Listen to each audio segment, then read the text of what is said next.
நீங்கள் பல் எடுத்தால் என்ன பண்ணணும் பண்ணக்கூடாதுன்னு சொல்லிட்டு பார்ப்போம். பல் எடுத்ததுக்கப்புறம் அரை மணி நேரத்துக்கு பஞ்சு நல்லா அழுத்தி கடிச்சிருப்பீங்க. அரை மணி நேரம் கழித்து ஒரு ஜூஸ் சாப்பிட்லாம். ஐஸ் போட்டு சாப்பிட்லாம், ஐஸ் போடாமல் சாப்பிட்லாம். எதாக இருந்தாலும் ஃப்ரெஷ் ஜூஸ் எடுத்துக்கங்க. கடையில் வாங்கி சாப்பிடாதீங்க. அதுலேருந்து டைஃபாய்டு எதனா வந்துச்சுன்னா அதுக்கப்புறம் எதனால் ஜுரம் அடிச்சுன்னு நம்மளுக்கு தெரியாது. ஸோ அதனால் வீட்டில் போய் ஜூஸ் போட்டு சாப்பிட முடிஞ்சால் சாப்பிடுங்க. இல்லைனா அரை மணி நேரம் கழித்து மாத்திரையை ஜூஸ் கூடயே மாத்திரையே போட்டுங்க. மாத்திரை ரொம்ப முக்கியமானது. அதுக்கப்புறம் மாத்திரை போட்டு அரை மணி நேரத்தில் கஞ்சி பால் சாதம் என குழச்சி முழிக்கணும். ஊசி போட்ட பக்கம் ஊசி போடாத பக்கம் 2 பக்கமே அசை போட்டு சாப்பிடக்கூடாது. அன்றைக்கி பள்ளி எடுத்த அன்றைக்கி அப்படியே குழச்சி முழிக்க வேண்டியது தான். எது சாப்பிட்டாலும் கஞ்சியில் பால் சாதம் சாப்பிட்றது பெட்டர். அதுக்கப்புறம் வாயை கொப்பளிக்கவே கூடாது.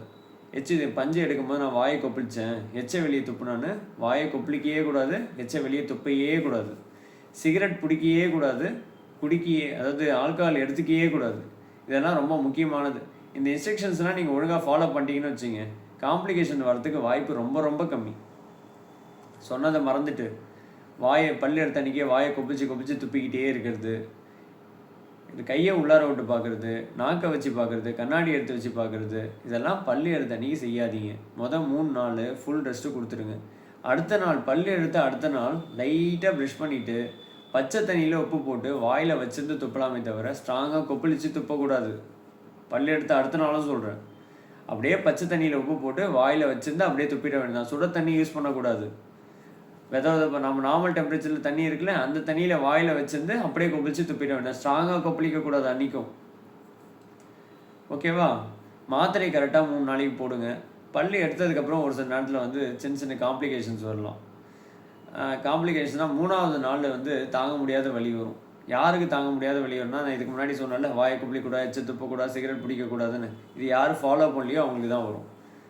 சுகருக்கு சரியாக கண்ட்ரோலில் வச்சு இல்லாதவங்க, அவங்க எல்லாருக்குமே ட்ரை சாக்கெட் வரதுக்கு வாய்ப்பு. ட்ரை சாக்கெட்னா எதுக்காக பல் எடுத்தீங்களோ, வலியோட பல் எடுத்தீங்களே அந்த வலியை விட பெரிய வலியாக இருக்கும். ஸோ ட்ரை சாக்கெட் அவாய்ட் பண்ணணும்னா நான் முன்னாடி சொன்ன எல்லா பாயிண்ட்ஸும் கரெக்டாக ஃபாலோ பண்ணால் எந்த பிரச்சனையும் வராது. அதுக்கு அடுத்தது வாயை திறக்க முடியாமல் போகிறது. கீழ்ப்பல் எடுப்பாங்க, கீழ்கடவாப்பலுக்கு மறுக்கு ஊசி கொடுக்கும்போது ஒரு சில வாயை திறக்க முடியாமல் போகும். வாய் திறக்க முடியாமல் போனால் பயப்பட தேவையில்லை. எல்லாம் தன்னாலே ரெக்கவர் ஆகிடும். 1 வாரம் இல்லை 2 வாரம் ஒரு சிலவங்களுக்கு ஆகும். சொன்ன எக்ஸசைஸ் மைனராக ஒரு வாரம் வரைக்கும் நீங்கள் எதுவுமே செய்ய தேவையில்லை. 1 வாரம் பொறுமையாக இருங்க. அதுக்கப்புறம் சரியாகும்னா மைனர் எக்ஸசைஸ் சொல்லி தருவோம், அதை மட்டும் செஞ்சால் போதும். வாயை ரஃப் அண்ட் டஃப்பாக நான் ஃபோர்ஸ்ஃபுல்லாக ஓப்பன் பண்ண ட்ரை பண்ணுறது, பயந்துக்கிட்டே உட்காந்துருக்குது, இதுக்கப்புறம் வாயை திறக்க முடியாமல் போயிடும் போல இருக்கே அப்படின்னு பயந்துக்கிட்டே உட்காந்துட்டு இருந்தீங்கன்னா அந்த பிரச்சனை உங்களுக்கு இன்னும் அதிகமாக தான் ஆகும். Pure psychological. நீங்கள் ஸ்ட்ரெஸ் ஆக இன்னும் மசில்ஸ் பேச அதிகமாகிட்டே இருக்கும். ஸோ இன்னும் பிரச்சனை அதிகமாகும். ஒரு சிலவங்களுக்கு 1 மாதம் ஆகும், 2 மாதம் ஆகும், 3 மாதம் ஆகும். பயப்படாமல் விட்டுட்டிங்கன்னா கண்டிப்பாக 1 வீக் இல்லை 2 வீக்ஸ்க்குள்ளார, அதிகபட்சம் 3 வீக்ஸ்க்குள்ளார தன்னால் ரெக்கவர் ஆகிடும். இந்த கீழ்ப்பல் எடுத்தால் எல்லாருக்கும் இந்த வாய் திறக்க முடியாத பிரச்சனை வராது. ஒரு சிலவங்களுக்கு வரும். நாங்கள் சொன்னதை மறந்துட்டு தெரியாமல் சதையை கடிச்சிப்பீங்க, இல்லை ஊசி போட்ட பக்கத்தில் இருக்க மசில்ஸில் மைனராக அந்த ஊசியால் வர காம்ப்ளிகேஷன்ஸ் இருக்கலாம், இல்லைனா அந்த இடத்துல லைட்டாக ரத்தம் கட்டி இருக்கலாம். எதனால் வந்தாலும் தன்னாலேயே சரியாகிடும். ஸோ நீங்கள் பயப்பட வேண்டிய அவசியம் கிடையாது.